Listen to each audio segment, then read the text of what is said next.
Ya pemirsa, kembali lagi di dalam program Cerita Wanita dan masih bareng Pok Nur nih. Pok Nur, kalau kita lihat kegiatan dari Bang Sandi, Pok Nur sendiri juga kalau dari penampilan kan pasti terlihat sporty. Bang Sandi juga suka olahraga. Ini di sini juga banyak alat, ada 2 sih sebenarnya, tapi kan lumayan ya untuk olahraga. Nah, bisa dijelaskan nggak sih Pok, kita ceritain gimana sih kegiatannya untuk menjaga kesehatan? Sebetulnya kan itu kesadaran dari diri kita ya, kebiasaan. Dan Bang Sandi itu memang orangnya tuh disiplin banget. Jadi memang tiap hari itu dia olahraga ya, kecuali Senin dan Kamis karena dia puasa. Jadi break ya, harus ada jeda ya. Dan kalau memang lari itu harus dia Selasa, Rabu, Jumat, Sabtu, Minggu. Nah, habis lari biasanya dia naik sepeda. Kalau habis sepeda biasanya basket. Habis basket baru berenang. Jadi memang dia itu nggak bisa diam. Tapi ya mungkin kan kalau dengan kerjanya dia yang kerja keras banget, kalau nggak diimbangi olahraga bisa bisa sakit ya. Jadi dia harus tetap bugar dengan setiap hari berolahraga, itu yang akan membuat sehat gitu. Nah itu kan Bang Sandi, kalau Pok Nur sendiri bisa mengimbangi nggak sih hobi dari Bang Sandi yang suka olahraga ini? Ya lumayan sih, lumayan. Tapi memang saya nggak maratoner kayak Bang Sandi, tapi ya kayak yoga, pilates. Jadi saya lebih yang nggak high impact ya, karena juga saya dengan umur segini harus tahu diri juga kan. Jadi paling jalan pagi ya, terus melilingin itulah sembari liatin Nur Corner sama ngontrol. Jadi paling berapa putaran, 7 atau sampai 11 putaran taman, baru pulang ke rumah saya stretching gitu, baru berenang deh kadang-kadang. Mungkin salah satu rahasia yang membuat Bang Sandi tetap terlihat kece, awet muda, mungkin karena olahraga kali betul ya. Sekali, ya.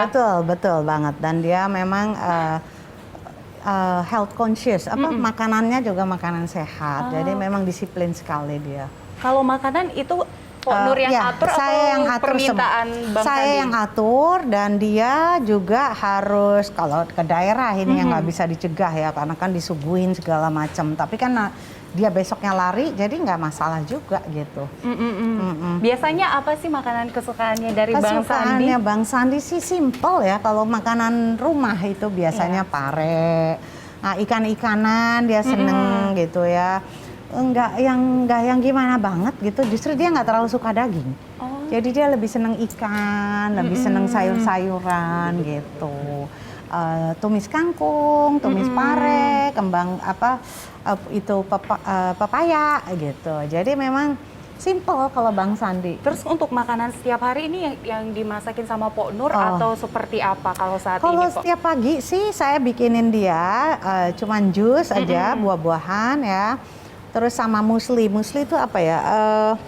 Biji-bijian ya, biji-bijian yang kayak itu ada almond, kacang, ada kacang mede, ada macam-macam. Sama ini yogurt gitu, sama vitamin lah gitu. Sama buahnya pepaya, itu aja. Dan Pok Nur juga mengkonsumsi makanan yang sama ya? Betul, jadi saya mesti ikut-ikutan, tapi kalau saya ngaco, dia juga minta gitu. Itu apa sih Non, udah deh ini makanan ngaco, apa sih? Ini roti pakai abon atau nggak pakai meses, ya udah. Nggak apa-apa, sekali-sekali cheating gitu. Jadi untuk ini aja, sebagai kangen aja, tapi nggak bisa sampai banyak lagi gitu. Kalau saat ini, kalau Pok Nur sendiri masih rutin untuk masak di rumah? Saya nggak pernah masak, paling kalau masak sekali-sekali ya, karena udah nggak ada waktu ya. Tapi saya bilang sama Mbak ke pembantu, tolong buatin saya ini.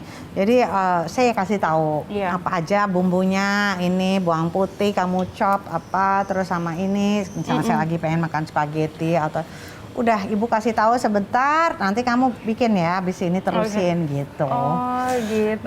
Tapi untuk masakan yang pernah dimasak dari Pok Nur untuk Bang Sandi apa sih yang paling diingat? Paling gampang sih spaghetti. Cuma spaghetti sama sandwich yang gitu aja, simple. Karena Bang Sandi juga yang udah deh Non, nggak usah ke dapur. Aduh, dia juga sangat ini sekali, suami yang sangat mengerti ya. Udah kamu jadi dapur deh, daripada nanti kena kompor apa ya sudah, emang kebetulan gitu kan.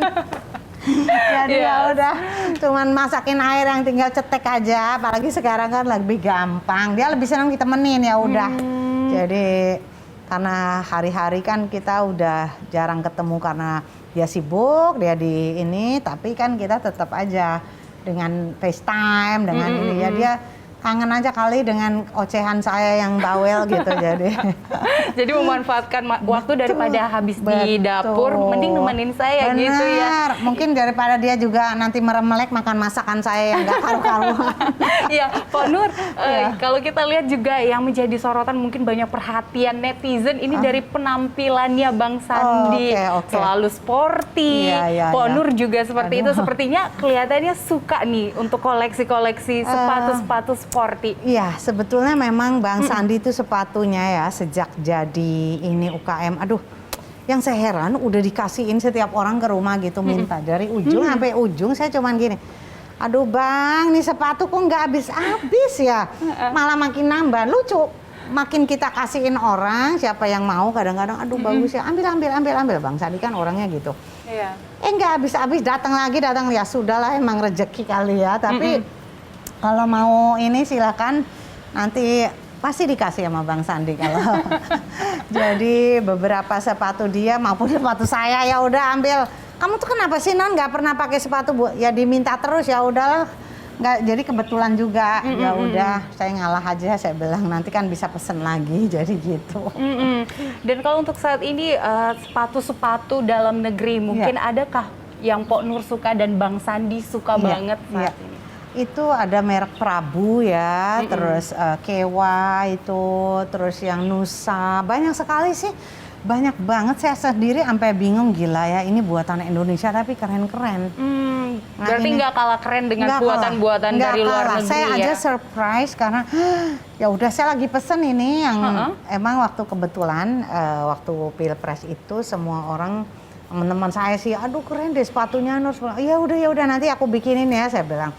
Nah ini saya lagi mau produksi, kalau mau lihat ada di Nur Corner juga. Jadi saya lagi mau produksi berwarna-warna supaya bisa matching pakai bajunya gitu. Namanya Kewa ya. Jadi dia itu produknya persis exactly kayak Kulhan.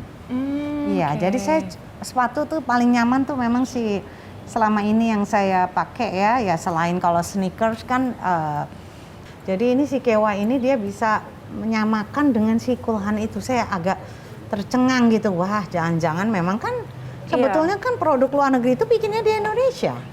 Iya kan kayak semua mereka, jadi udah jelas Indonesia tuh udah ya, sama bisa ini mereka juga udah ekspor. Gitu. Tapi kalau Pok Nur sendiri kan ini sudah banyak ya mengurus dari program-program OKOC, ada Nur Corner sendiri. Melihat gimana sih minat dari anak-anak muda kita untuk menjadi pelaku usaha saat ini? Ya, anak-anak muda sekarang tuh mereka sangat inovatif ya. Saya sangat tercengang gitu. Wah, ternyata ya anak-anak muda sekarang kreatif dan mereka bikinnya lebih yang keren-keren banget gitu. Jadi saya baru kemarin Bang Sandi pakai bajunya si Arif Gunawan ya. Arif Muhammad, sorry. Bang, baju kamu keren deh. Gila Non, ini tahu nggak sih? Dia tuh bikin baju ini aja sebulan 1M. What? Aku bilang, gila keren banget sih. Memang di badan juga memang ini ya. Dan bahannya tuh nyaman gitu loh. Jadi emang nggak kalah banget kita. Berarti memang UMKM di Indonesia itu patut kita perhatikan. Betul, jadi karena mereka adalah ujung tombak. Iya. Ya, Pok Nur nanti kita akan lanjutkan lagi ya perbincangan kita. Pemirsa tetap bersama kami di Cerita Wanita. Yuk lanjut. Mari. Aduh. Nah pemirsa, saat ini saya sudah berada di Nur Corner. Anda bisa lihat sendiri di belakang saya ini ada banyak sekali makanan-makanan yang dijajakan dari para UMKM yang ada di Indonesia. Dan kali ini kebetulan saya akan berbincang-bincang dengan Mbak Nazia selaku pembina operasional Nur Corner. Mbak Nazia, kalau kita berbicara tentang Nur Corner ini, Mbak Nazia bisa jelaskan nggak sih apa sih Nur Corner ini sebenarnya? Nur Corner ini sebenarnya wadah UMKM. Jadi Ibu Nur ingin menaikkan UMKM lebih dilihat lagi, jadi nggak dipandang sebelah mata. Oh, berarti meningkatkan minat para UMKM ya, supaya mereka bisa mendapatkan tempat seperti dijajarkan dan masyarakat tahu tempatnya. Nah, kalau untuk UMKM di sini ada nggak sih Mbak syarat-syarat agar kita bisa memajang produk-produk kita? Yang pasti harus halal, yang lainnya sih nanti akan kita kurasi aja gitu. Jadi apapun bisa dikirimkan ke kita, nanti kita kurasi.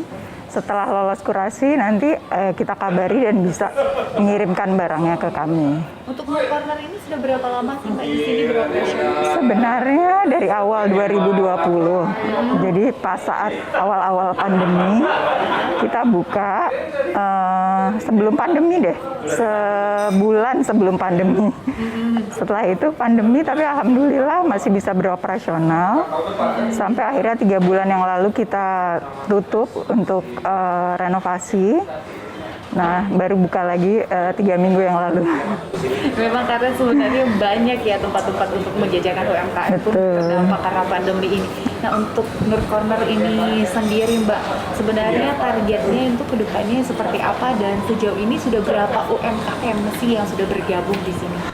Sudah banyak ya, kira-kira mungkin 80 sampai 100 UMKM yang bergabung. Selain makanan kering, ada makanan basah juga, ada kue-kue tradisional, ada aksesoris dan baju, sepatu, tas. Jadi nggak hanya makanan aja. Baik. Mbak Nazia, kalau untuk produk sepatu yang biasa digunakan oleh Pok Nur dan Bang Sandi itu yang di mana ya? Oh, ada barangnya di sebelah sana. Oh, ada di sebelah sana. Boleh lihat? Ya, oke. Nah, ini nih pemirsa sepatu yang tadi dibicarakan dengan Pok Nur yang sering dipakai juga. Nah, ini Mbak Nazia bisa dijelaskan sepatu ini dari mana ya pembuatannya? Dari Jogja. Jadi karya anak bangsa yang harus kita bangga, nggak kalah sama produk-produk dari luar negeri. Semoga dengan adanya sepatu ini bisa anak-anak yang lain bisa mengikuti gitu. Lebih berkreasi lagi. Iya, kalau dilihat juga sepatunya unik banget ya. Kalau kita lihat dari sepatunya, pembuatannya dari kulit, dan terus ini juga unik ya Mbak. Dilukis. Jadi kalau pemirsa pengen punya sepatu yang bagus dan unik, ini bisa banget loh. Ini nama sepatunya Kiwa. Nah, ini dia. Nah, ini selain ada sepatu, ada juga nih tas-tas yang unik juga. Ini kalau Mbak Nazia dari mana sih tas-tas dan topi-topi ini? Kalau tas ini karya anak-anak disabilitas. Mereka menggambar di kanvas, lalu diambil beberapa part, dijadikan di pabrik, lalu dibuat tas, sepatu. Ini tumbler ya? Tumbler. Ada kipas. Oh, ini kipas. Wah, unik banget. Iya. Ya, aku pekingnya. Ada kipas. Oh, ini lukisan gitu ya. Ini dari disabilitas. Iya, anak-anak disabilitas yang lukis. Jadi selain memberdayakan para UMKM, ternyata memberdayakan para anak-anak disabilitas juga untuk berkarya sebenarnya. Nah, selain ini juga ada batik-batik loh pemirsa, di sini banyak. Tadi kita udah lihat ada sepatu, topi, tas, sekarang batik. Nah, kalau batiknya ini dari mana Mbak? Ini ada desainer yang membuat dari pengrajin batik, menggandeng pengrajin batik dari Cirebon, ada dari dari NTT juga, Tenun gitu ya. Menarik banget nih. Jadi lengkap banget nih pemirsa di Nur Corner. Selain ada makanan dari para UMKM, ada juga baju, ada sepatu dan juga tas-tas lainnya. Jadi untuk pemirsa, ayo kita lebih kreatif lagi, jangan hanya menjadi penikmat tapi harus menjadi pelaku usaha.